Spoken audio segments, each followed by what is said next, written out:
Unaona vizuri? Basi tuombe.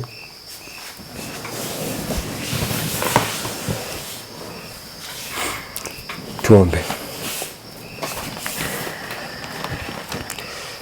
Baba yetu mtakatifu wa mbinguni, Baba yetu mwema mwenye upendo na huruma, asubuhi hii ya leo tunakushukuru kwa ajili ya kutuamsha salama. Umetupatia pumziko katika masaa usiku, jina lako litukuzwe.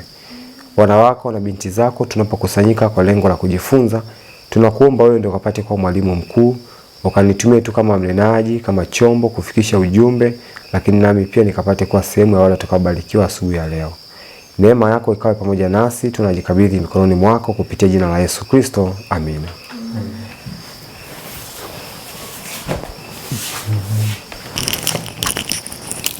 Haya.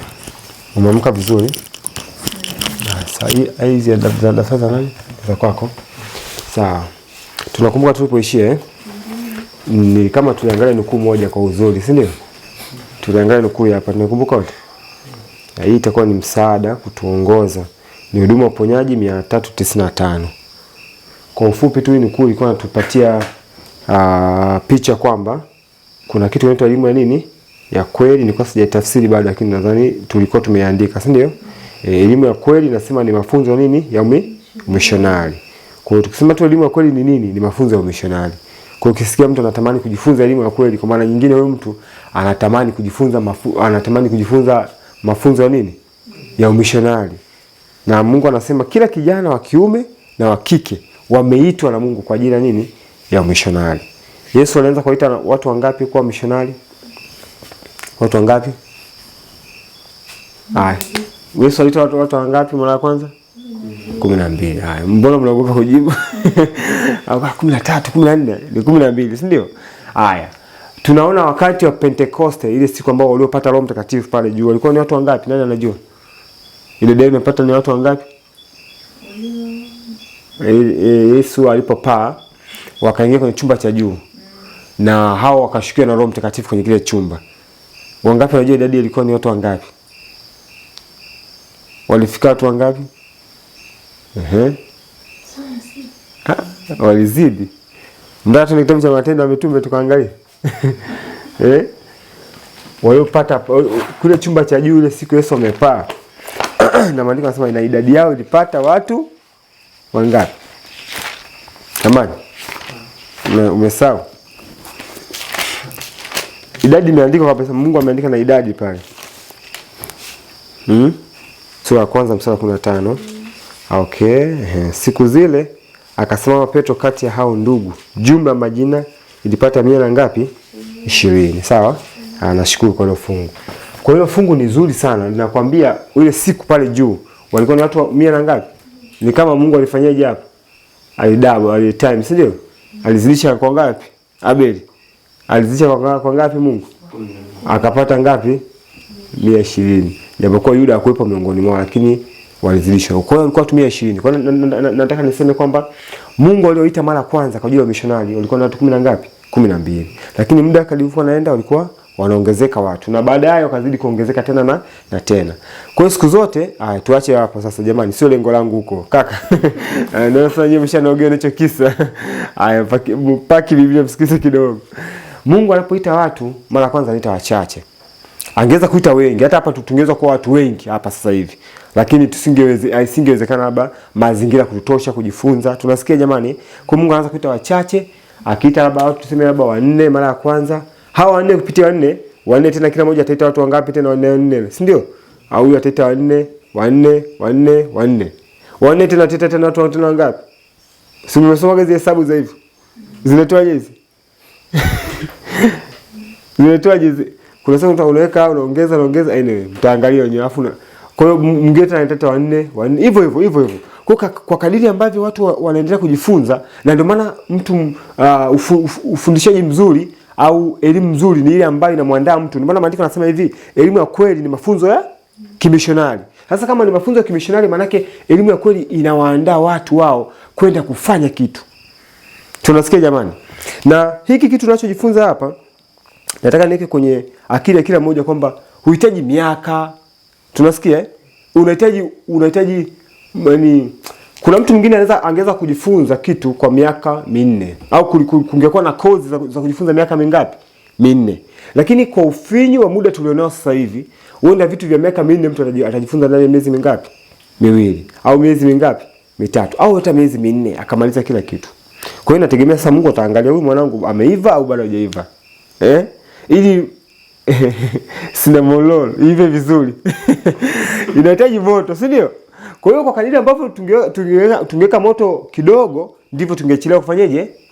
Kula, si ndio? Lakini ukiweka moto mwingi kwa muda mchache inafanyaje? Inaiva. Kwa hiyo na sisi Mungu anatupatia moto wa roho. Kwamba ndio wasema tupe moto wa nini? Moto wa roho ukifika unafanya kazi gani? Unaunguza sehemu ya kuunguza, unaivisha sehemu ya kufanyaje? Ya kuivisha. Kwa hiyo ndani ya muda mchache kwa neema ya Kristo Mungu anataka kuwafanya watu wawe tayari. Na hata sasa hivi msiseme kwamba ngoja kwanza labda imalize, nitoke hapa ni. Hamna, hata sasa hivi unatakiwa ufanye kazi ya missionary. Si una watu, una marafiki zako. Kile kidogo ambacho ulichonacho unapaswa kukitumia. Na ndio maana wanafunzi wa Kristo hawakungoja tu siku ya Pentecost kwenda kuanza kuhubiri. Uongo kweli jamani? Wanafunzi wa Kristo walipoitwa tu Yesu mara kwanza anaanza kuwatuma, sasa aliwaambia, "Nendeni," wakaenda, wakarudi siku ya kwanza akasema, "Tunafurahi." Walisema wanafurahi kwa sababu gani? Ni kwamba kama watu wengine wamepokea, akasema pepo wanafanyaje? Wanatutii, yani wale pepo wenyewe wanatutii, tunafurahi, wakajisikia furaha. Ukiingia kwenye kazi ya injili kuna furaha. Sawa jamani? Furaha unapoona watu wa Mungu wengine wanakubali kile ambacho Mungu unaona, mbona wengine wanakataa, wengine wanakubali? Mwanamke yule pale kwenye kisima, mwanamke Msamaria, tunakumbuka habari zake. Ni siku hiyo hiyo ndio ameongea na Kristo. Siku hiyo hiyo ameongea na Kristo. Na ndio siku hiyo akaacha nini? Mtungi. Na ndio siku hiyo hiyo inaenda kuambia watu wengine, twendeni mkamwone, twendeni aliyeniambia habari zangu. Na yeye pia akawa ni missionary kwa sababu gani? Kwa sababu alikutana na Kristo aliyempatia elimu ya kweli. Alikutana na Kristo ambaye alimpatia uelewa mpana wa maisha. Akaona hapana, lazima nikaambie na watu wengine. Kwa hiyo na sisi pia tupo kwenye hiyo hali ya kueleza na wengine kile ambacho Kristo ametenda kwenye maisha yetu. Tunaelewa jamani?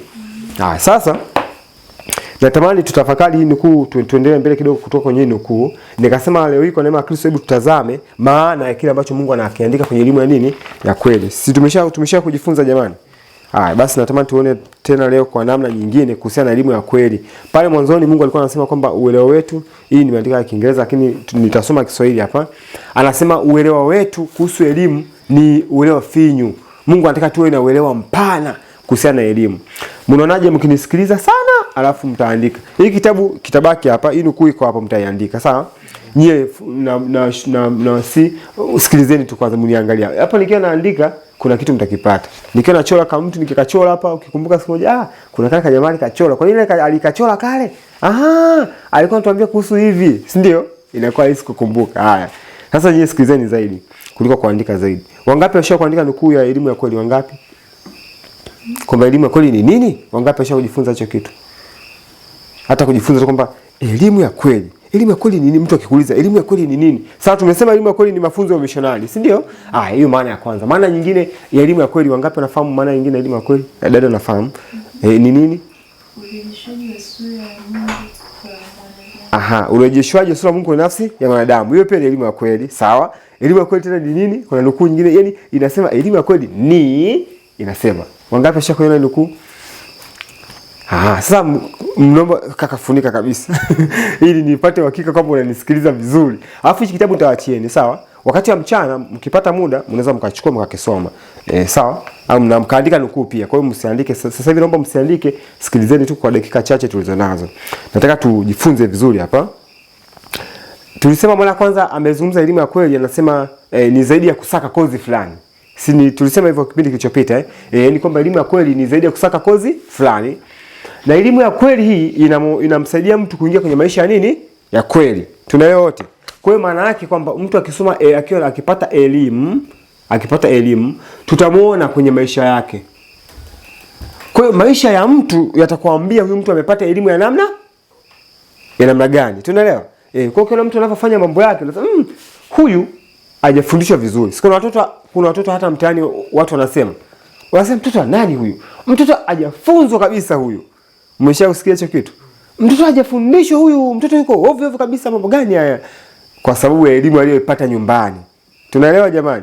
Lakini mtu mwingine atasema huyu mtoto bwana amefundishwa bwana. Mwangalie mambo yake, angalia juhudi yake, angalia kazi zake. Japokuwa hajaenda shule kubwa kusoma, lakini watasema huyu mtoto amefundishwa. Sasa elimu ya dunia inawafanya watu waende kwenye maisha ambayo sio halisi.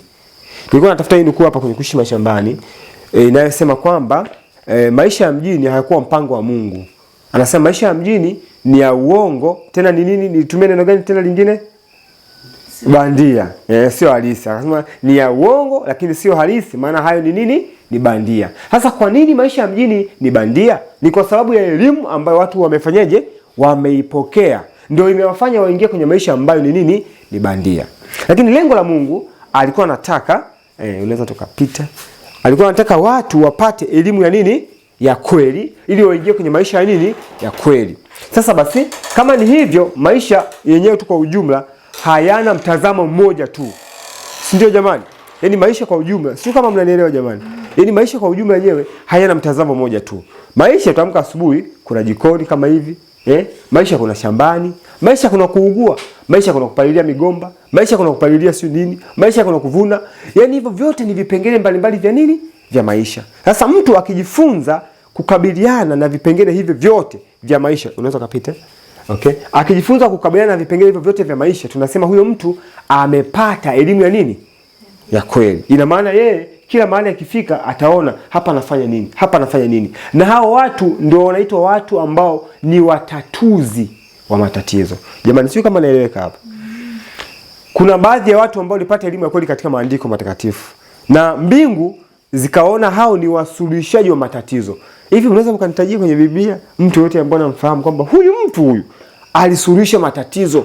Kulipotokea na tatizo, alisimama mtu fulani akatoa suluhisho na jamii ikasema ndio hilo. Tunamkumbuka mmoja? Yusufu. Tunasikia ni nani jamani? Yusufu. Na mwingine nani? Kuna mtu mwingine pia aliyetoa wakati wa watu wengine walikuwa wanahangaika. Nani? Danieli. Sawa jamani. Kwa hiyo Yusufu, hao watu wawili wa msingi sana. Huyu mtu Danieli pamoja na nani jamani? Na Yusufu, hao watu ni muhimu sana. Na sisi jamani wa Adventista wa Sabato, hii hapa mbele kuna kitu kinaitwa amri ya nini? Amri ya Jumapili. Inataka kutokea amri ya Jumapili. Hivi karibuni itatangazwa amri ya nini? Ya Jumapili. Katika sheria ya Jumapili itakayotangazwa pia kutakuwa na ugumu wa maisha, kutakuwa na ugumu wa mambo. Kwa hiyo maana Mungu anaandaa watu sasa hivi mapema, watu ambao watakao kuwa suluhisho kwa kipindi hicho. Lakini kabla ya kuwa suluhisho kwenye amri ya Jumapili, wanapaswa kwanza kuwa suluhisho sasa hivi wanapoishi. Tunaelewa jamani? Kwa elimu ya kweli tunajifunza maisha kwa ujumla. Namna gani Mungu alitaka watu waweze kuishi. Huyu Yusufu kipindi kumetokea njaa pale wapi? Kabla ya kutokea njaa pale wapi? Misri. Mungu alipoweka maono kwa Farao. Farao kipindi haelewi hiyo ndoto, hata ndoto haelewi maana yake ni nini. Alikuja mtu wa Mungu anaitwa nani jamani? Yusufu. Huyu mtu wa Mungu Yusufu, kilichomfanya atafsiri ndoto ni nini? Nani anajua kilichomfanya atafsiri ndoto na kutoa solution ni kitu gani? Roho wa nani? Roho wa Mungu. Ndio maana Farao akasema tupate wapi? Mtu kama ambaye Roho wa Mungu anakaa nani? Ndani yake. Kwa hiyo elimu ya kweli ni elimu ambayo ya kujifunza kuhusu Kristo, kuhusu Mungu. Na huyu Mungu Kristo anapofundishwa kwenye mioyo ya watu, hawa watu wanakuwa na Yesu. Sasa ukishakuwa na Yesu, umeshakuwa na mtatuzi wa matatizo. Ndio maana Yesu alipokuwa hapa duniani, kila tatizo alitatua. Uongo kweli jamani? Alipofika kwenye wagonjwa, alidili nao. Kwenye chakula vipi? Baharini vipi? Nyumbani, kila mahali. Kwa Yesu, maana alipotembea Yesu, alitembea yeye mwenyewe, ndio alikuwa shule. Si ndio jamani? Yeye ndio alikuwa sanitarium. Yeye ndio alikuwa mgahawa. Yeye ndio alikuwa vyote unavyofahamu wewe. Yesu ndio alikuwa hivyo. Alikuwa ndio publishing house. Maana alikuwa anahubiri watu, wafu wote ndio wanatangaza habari. Kwa hiyo Yesu ndio alikuwa ameshajitosheleza. Kwa hiyo mtu akiwa na Kristo, ina maana ameshajitosheleza, lakini hiyo inahitaji muda wa kujifunza binafsi, inahitaji maombi binafsi.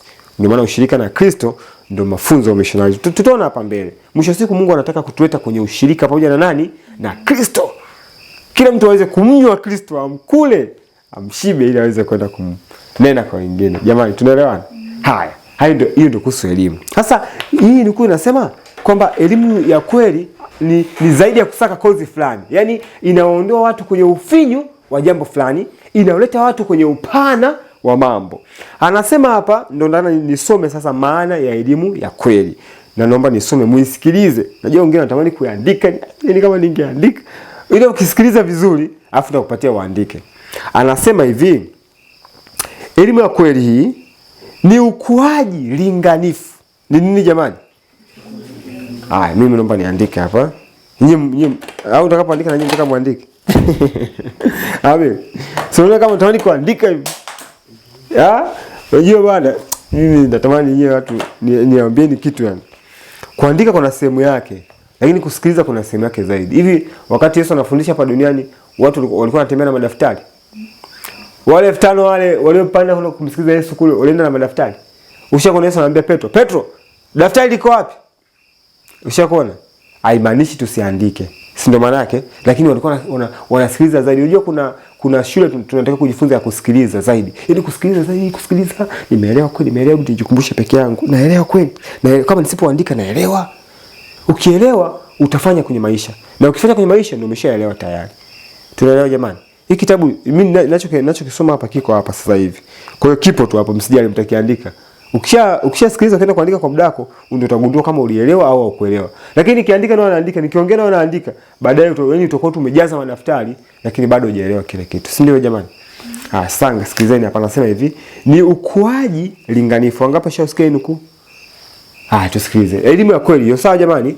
Anasema ni kitu gani? Kwanza ni ukuaji. Lakini ukuaji huo anasema ni linganini? Linganifu. Neno la msingi sana. Elimu ya kweli ni ukuaji linganifu wa, anasema mambo makuu matatu. Sawa jamani? Mambo mangapi?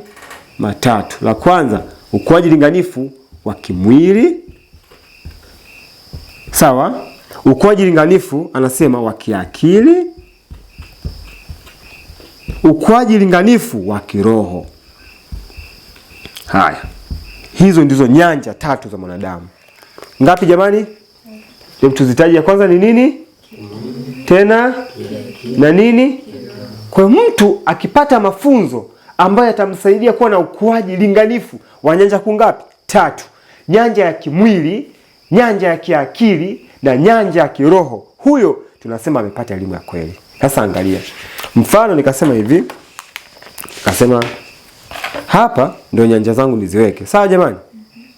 Alafu niseme hivi, hii hapa ndio nyanja, hii nyeusi, sawa jamani? Ya kimwili labda hii. Mshakuonaga vitu vinachoraga hivi? Haya. Mahesabu kwenye Biblia pia hapo. Sawa jamani? Niseme hii hapa hii ni nyanja ya kiakili, sawa? Hii nyekundu nyanja nini? Ya kiakili. Halafu niweke na nyingine hapa ya blue, hii hapa ni nyanja ya kiroho. Ninachomaanisha ni nini? Na maanisha hivi, kimwili anakuwa zaidi, sawa? Kiroho kiakili amekuwa, lakini kuna mahali fulani amefikia hapa. Tunaiona yote. Na hapa ni nyanja hii ya kiroho. Huyu mtu amepata elimu ya kweli? Hajapata elimu ya kweli. Na unaposema kimwili, hebu nitajeni mambo ya kimwili kama ni nini? Mambo ya kimwili kama nini? Hebu taje tu jambo la kimwili unafahamu kwamba hili jambo, ili mtu tuone amekuwa kimwili, atafanya mambo haya na haya na haya. Unadhani mtu aliyekuwa kimwili kwenye jamii anaweza kufanya mambo gani? Kufanya maamuzi. Nataka mufikirie, yaani nyinyi nataka mufikirie, mniambie. Yaani jambo, kuna mambo ya kimwili ambayo sio mabaya. Tunasikilizana? Kuna mambo ya kimwili ambayo sio nini? Sio mabaya. Na mtu anaweza kayafanya vizuri kabisa mambo ya kimwili. Lakini mbingu zikiangalia mambo ya kiroho hakuna, mambo ya kiakili hakuna wenda. Haya, mambo ya kimwili na fikirieni tena kama nini? Kuvaa vizuri. Kuvaa vizuri. Yaani anavaa, si amefunika mwili, amevaa vizuri. Haya. Jambo gani tena lingine? Nashukuru. Kufanya kazi, kulima manake, si ndio? Yaani analima mashamba vizuri. Tunasikia anapata mazao mengi, gunia hata 100. Tunaelewana jamani? Lakini akishapata gunia 100, anaenda anauza, anaongeza mke wa pili. Anauza, anakunywa pombe. Jamii itasemaje? Jamii itasemaje? Mtu amepata gunia nyingi, amevuna, amepata gunia nyingi, ameuza, ameenda kunywa pombe, au amenunua gari ambalo sio la biashara, anakanama mashambani, kila siku anatia mafuta, anaenda mjini, anazunguka mjini, anarudi tena mashambani. Huyo mtu jamii itasemaje? Naomba mniambie tu neno moja. Jamii itasemaje? Hana akili. Si ndio Kwa maana yake kimwili yuko vizuri, ana uwezo wa kufanya kazi kwa bidii kabisa, lakini kumbe hana nini? Nyanja gani hapa? Hana nini? Akili. Tukasema basi apate na akili. Sawa Aya, hapa sasa akili je hapa. Tunasikia jamani? Akili imekuja hapa sasa. Kimwili yuko vizuri, anatengeneza vitu. Na kiakili iko vizuri kabisa, anafanya mambo mengi. Lakini ukimwambia bana, kiakili nyumbani pale anaweka mipango vizuri, watoto wangu watakula hiki, watavaa hiki na nini, anaweka mambo safi pale kwa akili na mudu mambo pale. Haya. Lakini huyu jamaa ukimwambia bana, Yesu anakuja, nakwambia Yesu ni nani? Mungu hayupo bana, wewe acha ujinga. Watu utasemaje huyo mtu? Nyanja gani tena itakuwa imepungua? Kiroho. Hayuko nini? Haiko vizuri. Tunasikizana wote jamani? Tuseme sasa yeye kimwili hapa hayupo. Sawa? Yuko chini kabisa huko. Yeye kwa mwaka anavuna mahindi sado moja. Sado moja. Sawa Kwa mwaka mzima anavuna mahindi sado moja. Mboga halimi. Anasema bwana cha msingi bwana gombo bwana. Cha msingi tafuta piga gombo. Mungu anataka usome maandiko kweli kweli. Sawa Kiakili hapa na hapo yumo mahali fulani. Sawa? Kiakili hapa yumo mahali fulani. Maana hata akili kukalili mafungu, sini akili. Sinataja akili. Basi yuko mahali fulani hapa. Huko ana mambo ya kimwili yeye amna, lakini kiroho hapa anaweza kuelezea vitu vizuri na nini, mambo ya Biblia, hata kufundisha, hata kuambia inatakiwa naomba, anaweza kaomba sana, anaweza kuomba usiku mzima.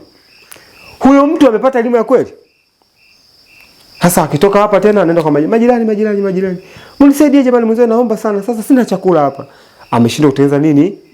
Hata kanyumba tu anavujiwa hapo, hata akati miti hapa kujenga au kuwezeka. Cha msingi mtafute Mungu. Muda wa kukata miti unapata wapi? Si ndio? Huyu mtu utasema amepata elimu ya kweli? Bado. Si ndio jamani? Kwa hiyo hata kama ukiongeza chochote na kupunguza chochote, sio ukuaji nini? Linganifu wa nyanja kuu ngapi? 3. Kwa elimu ya kweli inapaswa imlete mtu mazingira ambapo kila nyanja imekuwa. Lakini ni hatua kwa hatua kadiri Mungu anapomsaidia mtu. Si ndio jamani? Kuna mwingine ameanza kupata masomo ya kiroho, lakini shambani bado alikuwa hajui, anaomba Mungu amsaidie na hivyo anaendelea. Akiona mahindi yanakuwa ya njano shambani, anapaswa kujua ni nini, si ndio? Hata aona mahindi ya njano, mahindi yangu yanapendeza sasa hizi. Inakuwa na rangi ya kupendeza ya njano. Atasema hivyo. Akifika mtu mwingine anambia wewe, yamesongwa na nyasi hayo. Hayana mbolea hayo. Si ndio? Anapaswa ajue kwa nini mahindi ni ya njano. Mahindi ya njano kwa sababu yamekosa rutuba. Kwa nini yamekosa rutuba? Nyasi ni nyingi zimekula rutuba. Sawa. Atafanya palizi. Akifanya palizi atasema kwa nini nifanya palizi? Lakini nifanyaje tena? Labda atarudisha udongo kila shina. Huyo mtu ana uwezo wa kutatua matatizo kwenye jamii. Ndio? Tunaelewa jamani wote? Hiyo ndio elimu ya kweli. Akifika jikoni si ni mambo ya kimwili yale. Ataandaa cinnamon roll. Ataandaa vizuri, watu watakula, atafurahi. Ataandaa ugali, ataandaa chapati. Ina maana amepata elimu kwenye mambo ya kimwili. Lakini pia ukifika kwenye mambo ya kiakili, atakuwa yuko vizuri. Tutajifunza, tutaona vile ambavyo shule za manabii zilivyokuwa zinaanzishwa. Tunaelewa jamani?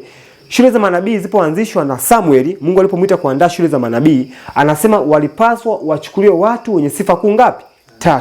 Watu ambao wangekuwa ni watu wenye akili, watu ambao wangekuwa ni watu wa kiroho, na watu ambao wangekuwa na bidii ya kujifunza. Sifa kuu ngapi? 3.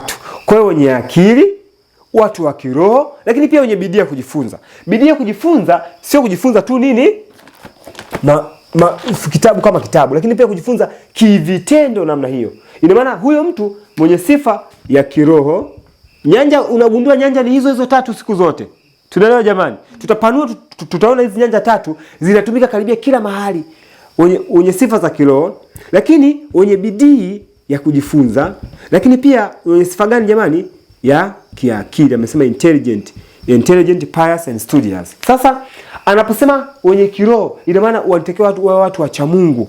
Unaona watu ambao wanatamani mambo ya Mungu. Najua na nyinyi pia mnatamani mambo ya Mungu. Na ndio maana mko hapa, si ndio? Kila mmoja hapa sio kwake. Umetoka mikoa ya mbali, umelipa nauli nyingi kweli kuja huko. Ni mbali eti. Sasa unajiuliza wewe nauli uliolipa yote hiyo na bado wewe sio wa kiroho. Umekuja fani sasa. Unakaa na kwenye basi, uliona wanyama gani? Ulimwona nani? Njiani, tembo. Unamwona na tembo njiani au unafurahia tu kwamba tembo ngoja tukapika sinamolo. Hapana, si ndio? Ina maana mnakuja kumtafuta Kristo. Sasa kama mnakuja kumtafuta Kristo mambo ya kiroho, alafu tukatie tu bidii kwenye mambo ya kimwili, hapo Mungu anasema nini? X. Tukasema mambo ya kimwili yatapoteza muda, tukomae na Biblia. Mungu pale anasema ni nini? X. Mungu anahitaji watu ambao watakao kuwa wanauelewa mpana katika nyanja zote. Na ndio maana anasema elimu ya kweli ni zaidi ya kusaka kozi fulani. Dunia inafundisha watu, angalia jamani, dunia inashusha mambo ya kimwili, inashusha mambo ya kiroho, inafundisha zaidi mambo ya kiakili. Ndio elimu ya dunia. Ndio maana haitwi elimu ya kweli. Na ndio maana sio ajabu unakuta mtu amesoma injinia. Mnasikia? Amesoma injinia tena ya majengo. Si unafahamu watu wamesoma injinia wa majengo. Aje sasa kwenye majengo utasikia anakuambia yeye kiakili iko vizuri, anakuambia tu hapo hivi ukiona maji yanaloa kwenye ukuta maana yake hapo tofali zinaloa. Sasa kama tofali zinaloa weka simenti ratio ya 1:2. Mahesabu si unajua? Mwambie hivi, haya baba, chepe hii hapa, udongo huu hapa, simenti hii hapa. Niwekee ratio hiyo. Unaweza kumuonea huruma anaposhika chepe anatetemeka, jasho tu. Hawezi. Unasikia? Huyo mtu hajapata elimu ya kweli. Amekuzwa tu katika nyanja ya kiakili vizuri. Anaweza kaelezea mambo vizuri ya sayansi vizuri kabisa. Mwambie tu, waambie. Unaona walivyofanya na kina ndugu hapa nyuma ile siku. Umainjinia ile kazi hawawezi. Hawezi mwambie shika kijiko, nichapie ukuta uchapa vizuri, piga plasta inyoke. Ila isiponyoka najua. Akifika ndo anapima tu. Anakuambia bomoa pale pamepinda. Mwambie sasa bomoa alafu jijengee. Jamaa tunaelewana eh? Sio ajabu mtu anamaliza chuo kikuu alafu anafika mtaani anasema anatafuta kazi. Anamaliza chuo kikuu anafika kukuuliza wewe ambaye ulikuwa mtaani. Anakuambia ndugu yangu wewe, kuna kazi gani ziko hapa? Anambia bana hapa kuna kazi ya kuchimba choo. Hata mimi nitafanya hiyo. Kumbe muda wote ndio ungekuwa unachimba choo, ungekuwa professional kuchimba choo. Tunaona? Kwa hiyo dunia inatesa sana watu jamani, sana. Ila Mungu alikuwa anataka hiki kitu kingefundishwa mapema. Lakini shetani aliingilia kati, akaiba ujumbe kwenye kanisa. Akaondoa mtaala ambao Mungu alitaka utumike kwenye shule zetu, akaondoa. Sasa hivi shule zetu hazifundishi hiki kitu, shule zetu zinafundisha kama dunia inavyofundisha. Sijui kama tunaelewana. Shule zetu zinafundisha kama nini? Kama dunia. Zinakuza watu katika nyanja ya nini? Ya kiakili. Na namna fulani kama kiroho inaonekana, lakini sio sana, lakini ya kiakili ndo zaidi. Hakuna katika nyanja ya kimwili kuwafundisha watu kazi za mikono. Mungu alitaka watu wafundishe kazi za nini? Za mikono. Samuel kipindi anaita watu kuwafundisha zamani, aliwafundisha kazi za mikono. Anasema kwamba wale walimu na wanafunzi walikuwa wakipata mahitaji yao kutoka katika kazi walizokuwa wanazifanya. Kama hii ingefanyika miaka 10, 20 iliyopita. Na ndio maana mimi namuombaga Mungu kuna wakati Mungu tusaidie tupate muda wa hiki kitu kiweze kudhihirika. Tunasikia jamani? Kifanyike, watu waje wajifunze, waende mahali wakafundishe. Kweli kabisa mtu akitoka mahali, akipewa tu msitu bwana Abeli eka 5 hizo hapo. Anaziangalia eka 5 hizi. Nitaanzia huku, nitaenda hivi, nitakata miti, anajua mti nikika pale, tayari nishajenga nyumba. Sio anafika lazima hasa naanzaje hapa? Hata leo naepa kuanzia. Hao watu Mungu alikuwa hahitaji watokee kwenye jamii yetu. Haya, kwa hiyo tumalize nuku yetu yafu tutaweka kituo hapa. Tutakuja kuiangalia zaidi na zaidi. Anasema ni ukuaji linganifu wa kimwili, kiakili na nini? Na kiroho. Anasema sasa humtayarisha mwanafunzi kuwa na furaha kazini hapa ulimwenguni na furaha ya juu zaidi ya huduma pana zaidi katika ulimwengu ujao. Kwa Kiingereza amesema elimu ya kweli inamwandaa mwanadamu, ametumia neno la service. Tunasikia jamani? Neno gani? Service. Hivi tunasikia kama pikipiki kuna kufanywa service, kufanywa ukarabati, si ndio? Haya. Anasema huduma, neno service neno lingine ni nini? Kwa Kiswahili tunasema ni nini? Huduma au utumi. Sinisha kusema wakati fanya haya maneno. Kwa hiyo yanajirudia, si ndio? Kwa hiyo elimu ya kweli inamwandaa mtu kwa ajili ya huduma au elimu ya kweli inamwandaa mtu kwa ajili ya utumishi. Nukuu ambayo tulisoma kipindi kilichopita hii hapa inasema tena neno lile lile. Anasema kwamba tumeitwa kwa ajili ya nini jamani? Ya huduma kwa Mungu na kwa wanadamu wenzetu. Tunasikilizana hapa? Kwa hiyo ili tuitwe kwenye huduma kwa Mungu na kwa wanadamu wenzetu, lazima tupate mafunzo ya elimu ya nini? Ya kweli. Haya mafunzo ya elimu ya kweli yatatusaidia kuingia kwenye huduma au utumishi. Sasa nitaweka kituo leo, alafu tutakuja kutafakari huu utumishi maana yake ni nini? Tunasikia jamani wote? Huu utumishi maana yake ni kitu gani? Huduma hii ambayo ni huduma kwa Mungu na huduma kwa wanadamu, Mungu anaizungumziaje kwenye maandiko? Ili sasa tufae kuwa watu wa kutumika kwenye jamii. Tunaelewa jamani? Na elimu ya kweli ni elimu ambayo inamsaidia mtu kufikiri na kutenda. Kuna sura hapa inasema inaitwa ukipekee, individuality. Nini? Ukipekee. Anasema nini maana ya ukipekee? Ukipekee ni uwezo wa kufikiri na kutenda. Jamani, tumeelewana hapo? Chukueni hizo dondoo, hizo point, sawa? Ukipekee ni uwezo wa kufanyaje? Wa kufikiri na kutenda. Yaani ufike mahali wewe, dadangu ufike mahali, sasa utaja jina. Yeah. Ufike mahali ukute mazingira, anambia mtu anakuambia bana kama wewe alikwambia dada akakwambia hivi, vipi ukifika mahali hakuna asali? Ukasemaje? Leo utatumia kichofa. Ile siku akasema, mazingira haya kusipokuwa na asali. Akasema nitaweka mizinga yangu. Ni kweli kuweka mzinga mpaka nyuki kuingia si ni mwaka mzima. Wewe utaweka mzinga nyuki aingie leo. Nyuki jitahidi. Ndio niko hapa nataka nikapika cinnamon roll yangu. Jitahidi. Ili hamna. Kuna wakati utasema hapa nyumbani nina unga wa ngano tu. Sina mahindi na chumvi. Nifanyeje? Utasema ningepika chapati, lakini kwa sababu sina mafuta na asali sitaweza. Ni hivyo? Hapana. Itabidi ufikirie na kufanyaje? Na kutenda. Ujiongeze kwamba nifanyeje hapa? Kuni zimeloa. Na washaje moto kwa staili hii. Ujiongeze ufanyeje? Nikichana za ndani zinakuwa kavu, sawa? Sio unaanza kulia, nitafanyeje hapa? Siku zote unaliaga. Kuna mtu ashakuasha moto hadi alilia. Rafiki yangu mmoja aliwasha moto alilia, akalia. Live kabisa. Alikuwa anawasha moto alilia. Ana kuni zimeloa, nyasi za kuwashia hamna, akahangaika kaingia hadi akalia. Akaamua akataka aache. Jamani, tunaelewana? Hizi elimu ndogo ndogo ambazo tunaziona ni za muhimu sana. Mimi nawaambieni hivi, Mungu anataka mahali pengine ufike mazingira magumu. Magumu kabisa. Kuna mazingira kama kijijini kule. Kuni kama hivi hamna. Unakuta kuna kamti tu kabichi kako hapa, anakuambia, "Hebu tule ugali leo." Kuni yenyewe iko wapi? Ndio hiyo hapa. Ndio hiyo Na watu wanakula ugali. Yaani pale watu walali njaa. Wanakula kila siku na maisha yanaendelea. Wanapikaje? Hivyo ndio vitu vya kujifunza jamani. Tunasikia? Yaani kuna vingine niseme sio kwamba kujua hivyo ndio utakatifu, hapana, ila ni vya muhimu, vinakusaidia wewe kuwa mtu wa kutumika. Jamani, tunaelewana? Yaani wewe manake wewe kama ni biashara, manake wewe unaweza ukafaa mahali pengi. Sio, tunaelewana jamani? Yaani ukifika mahali watu wasema, tumepata kijana, unaweza ukatumika hapa. Yaani wewe ni kama kiraka. Kiraka unakifahamu? Kiraka kinaziba mahali popote. Pamechanika hapa kinaziba, hapa kinaziba, hapa kinaziba. Mungu anataka watumishi wa namna hiyo ambao wanaweza kaziba hapa, kaziba hapa, kaziba hapa, kaziba hapa. Haleluya. Amen. Tutaishia hapa siku ya leo. Ndio mwai kuamka sasa. Hii tukikutana sasa hapa tunapata muda mzuri wa kutafakari neno la Kristo. Mungu abariki tuliojifunza asubuhi ya leo katika jina la Yesu Kristo. Amina. Kitabu kiko hapa jamani, sawa?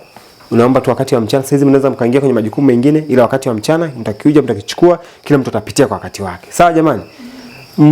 Mkisahau yote tukumbuke kwamba Mungu anataka tukue kimwili, tukue kiakili na tukue tena nini? Kiroho. Na kuna ahadi za kukua katika nyanja hizo zote tatu. Kuna wengine wamezaliwa magorofani, hawajui hata kushika jembe, hawajui hata kupalilia, ila Mungu ameahidi kuwabariki na kuwapatia neema yake. Si ndio jamani? Kuna wengine kiakili hawajui mambo, na Mungu ameahidi, anasema kadiri unavyotumia, tena anasema sehemu njema ya kukuza akili kwenye neno la nani? Anza kukariri hata mafungu. Wewe tu ukiwa shambani, achukua mafungu yako matatu, nenda kukariri fungu labda la Mhubiri 3:2. 3 inasemaje? Soma. Hata kikaratasi ndio mwingine ukiwa usiku asubuhi, unapofanya devotion ya asubuhi, andika, si ndio? Andika karatasi fani Mhubiri 3:3 inasemaje? Andika, kariri, nenda shambani. Unapalilia pale, chukua karatasi yako, kujikumbusha tena anasemaje? Unapojizoesha kukariri mafungu, si ndio? Na akili inaanza kupanuka. Amesema Mungu wale ambao wanakariri mafungu yao na kusoma neno la Mungu wanaanza kuwa na uelewa mpana wa mambo. Hiyo ni ahadi ya Kristo ameshaiweka. Tunaona Haya, na kwenye mambo ya kiroho, si ndio neno la Mungu tayari liko hapo, litakukuza, na mazingira huko mashambani ndio mbaraka mkubwa sana wa kutukuza wapendwa. Haleluya. Nani atatubariki kwa ombi asubuhi hii? Haya, karibu dada. Okay. Asante Mungu wa mbinguni, kwani umetujalia neema kukutanika asubuhi ya leo na kujifunza kweli za thamani zinazokutukuza. Amen. Tunaomba utusaidie kwa haya ambayo tumejifunza, nasi yataleta mabadiliko maishani mwetu. Tunaomba tusaidie tuweze kuwa na juhudi, tukapate kuwa kweli wa kiroho, lakini pia wenye bidii katika kujifunza. Tusaidie Bwana tuweze kuwa na huu ukuaji ndanifu, ili tukapate kuwa baraka katika ulimwengu huu wa sasa. Tukapate kuweza kuziba mapengo katika sehemu mbalimbali ambazo zinafungua, na ikawa si bure tu, ikapate kuwa kukusudi na kuwaleta watu wakapate kukuona wewe. Tunapoelekea kwa majukumu ya siku ya leo, tunaomba ukapate kuwa nasi kwa kile ambacho tunakifanya, kikae kwa utukufu wa jina lako. Ndivyo niombavyo kwa jina la Bwana Yesu Kristo. Amen. Mbarikiwe. Ndugu, tunakutana pale. Sawa.